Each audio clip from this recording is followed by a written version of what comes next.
मटकनवा हमार इतनी तबीयतिया खराब है लागत बच नहीं पाई बे। अरे लाया एक गिलास पानी पियाई दे रे बहुत जोर का प्यास लागल बाय।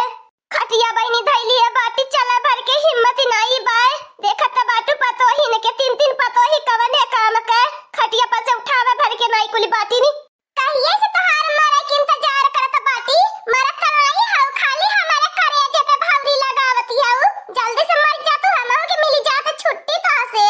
हां बहिनी लगन जवने दिनी बुढ़ंचिया मर जाती ने वह दिने हम गंगा नहाई ले के हमारे घर द्वार पवित्र होई जाते।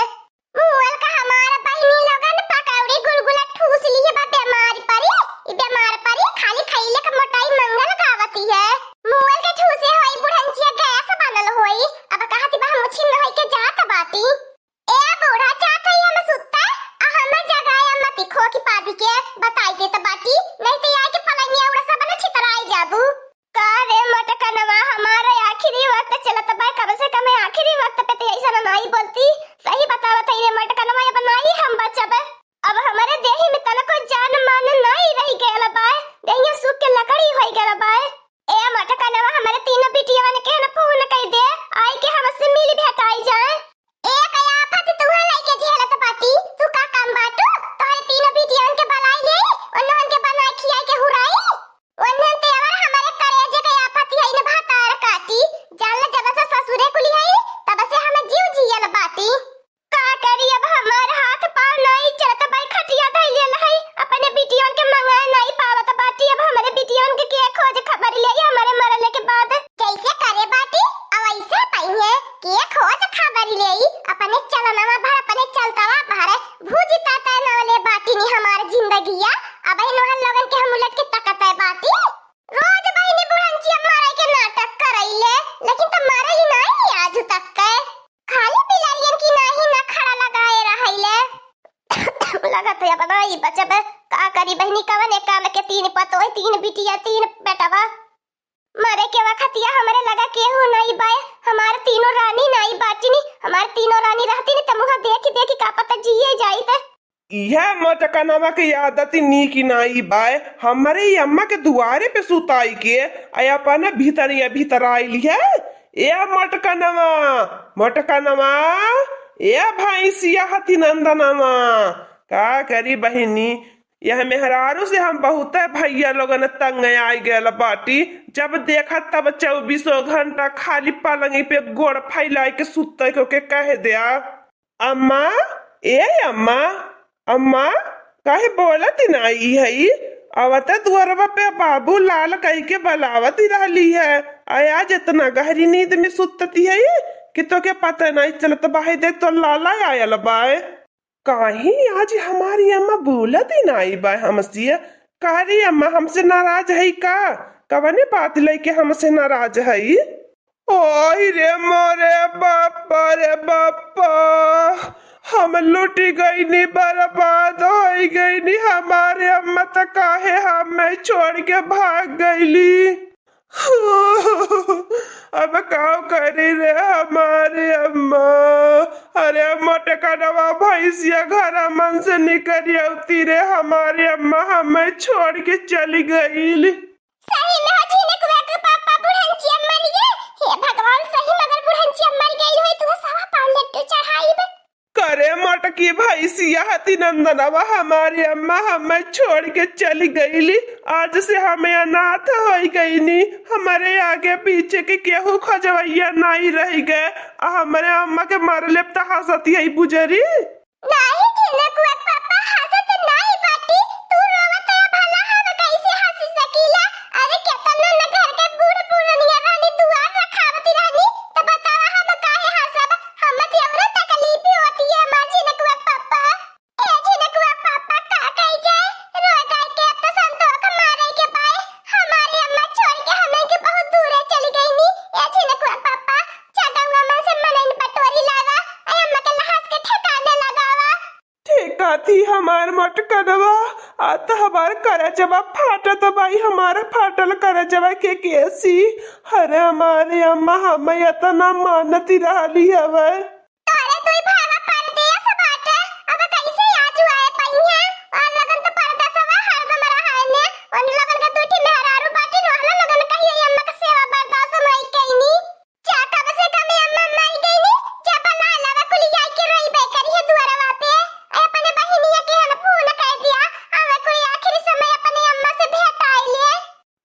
राती हमार मोटका नवा हमारे ध्यान से निकल के चंपा बसंती गुटुलिया के न फोन करई में रुक जो अच्छा पड़े चंपा बसंती गुटुलिया के न फोन कर देई आवे कुल ए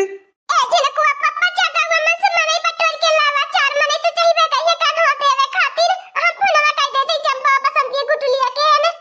का रे बुढ़ंचिया अब ना ये भी ससतिया करे खातिर का बताई हमार बहिनी लोगन एकरे महले के खबर सुन के हम इतना खुश है कि फूलों में नहीं समात बाटी का करी बहिनी लोगन अब यहाँ पर मरद बाटा बन के छाहे रहाई के बाय तो उनके सम्मान वाला नौटंकी डरामा करही के बाय नहीं तो कहिए मोर माई बाई के एकरे खुशी थई रे बाय असही बहिनी लोगन हमारी इतना खुशी बा कि हम बयान नहीं कह सकीते अरे हमारे अम्मा हो हमने के छोड़ी के पारैलू हो अम्मा अरे हमारे अम्मा हो हमारे बेटा हुआ कलुआ के बियाह न देखै के बाबा भायलिया बूढ़ा कहा दे बेटा हुआ के बियाह ने तू है नया नया लुगावा पहनाई बिया बूढ़ा कवन तू दिनवा देखाई के गइलू ये बूढ़ा तोहरे बिना कैसे हमने जिया बिया बूढ़ा चुप हो जा भातार काटियो लोगन जेकरे समानवा नौटंकी डरामा करा जी जानत न होए माने हमारे समानवा नौटंकी डरामा करती बात पहले नात रिश्तेदार गांव गाड़ टोला मोहल्ला गांव जवावर जुट जाए दिया तब करे बाद अपन नौटंकी डरामा एक्टिंग शुरू करिया जिया त जी बुढ़िया के का होती तो पहले ही नहीं कइलू भातार काटियो कलुआ बहन पिद्दी भर का बा ओकर बियाहे इंतजार कर तू धोती पहनावे खातिर अकारे लड़की तोने धरन बतावा कहियो बुढ़िया के एक रोटी हाथे धरे रहला आज आइलू भातार काटियो रोए रोए जनावा पहले काम करा फिर बाद में रोए रोए जनाया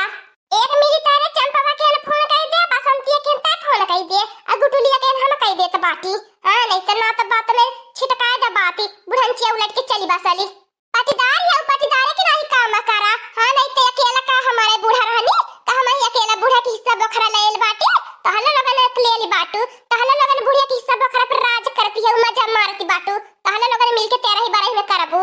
ये हमार बड़की जिज्जी तू जावनी बाटू 13 ही 12 ही काहे चिंता करती है हां बुढ़िया दटैया में का हसुलिया नहीं देखती है वह निकाल के बेच उठी खुद ही 13 ही इंतजाम हो जाई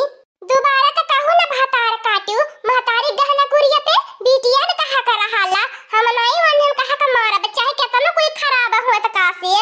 अरे हमारे अम्मा रे अब के हमन के खोजिया खबरिया ले रे हमारे अम्मा त काहे छोड़ के हमन के चली गईली रे अम्मा चुप हो जाए चंपा बसंती अब इन गुटुली बहिनी ना आईनी ई तो दुनिया का दस्तूर बाय जे दुनिया पे जन्म लिया बाय एक दिन ना के धरती छोड़ के जाए के बाय ए चंपा बसंती केहू का माई दादा जी ना आइला बाटे अपने करे जवा के संतोख मोरा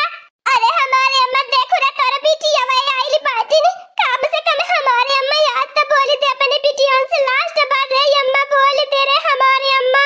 चुप रहा रे चंपा बसंती इतना हमें अपने अम्मा के रोए रोए तड़पी बलौनी हमारी अम्मा तब नहीं उठली हमारे अम्मा चली गईली हमने इनके छोड़ के अरे हमारे अम्मा के अब हमने इनके खोजिया खबरिया ले रे हमारे अम्मा नहीं कि हमारा बाकी चीज जल्दी से परवाह करके छुट्टी पाई 1 घंटा ले रोए धोए वाला ये डरामा नौटंकी हमसे नहीं कहला जाता बाया बे चुप रहा तू न भातार काटियो लोगों ने सोचा तू कि जिंदगी का कांटा निकल गया दुख का कांटा निकल गया मर गई 2-4 दिन नौटंकी डरामा कैले बुने तो जिंदगी भर सुखी तरह बू अरे दादी अम्मा तो पहले हमसे बताए काहे मर गईली है बता हमारे दादी अम्मा हम पहले तो से 150 ले ली है होई थे अगर हमारी अम्मा 2 रुपया 5 रुपया हमें रोज देती रहली है 150 दे के मरली होती कम से कम हम रोज खाए होई तो इनमें से 2 रुपया 5 रुपया चुप कलुआ सारे नहीं ते हमारी अम्मा मर गई तो के पैसा का भागल जाती बाय ए झलकुआ पापा अभी इनका अंतिम संस्कार का इंतजाम करा अब का कह जाए रोई गई थी अम्मा जिंदा नहीं हो गई है ए चंपा बसंती चुप हो जा अब अम्मा का आखिरी संस्कार का बढ़िया से तैयारी कर हंसी खुशी विदा करई हमने ए बारू जाने जब बतासा लेके आवा लाई लेके आवा अब बढ़िया का फूल माला लेके आवा अम्मा के पूरा बढ़िया से फूल माला से सजाई के आखिर समय विदा कई जाई हां लागी कि केहू घर के जाती बाटी नि सासू केतना पता ये मानती बाटी ने अपने अम्मा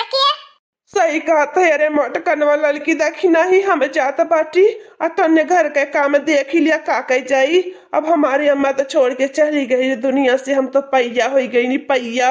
अब देखिए हमारे छिनकवा पापा हमारा जलावा दिखाई तो है खब लाई के अपनी अम्मा के फूदू का तरह ला खब मारा तो गरियावत रहला। अब हमार राज रही हमार राज।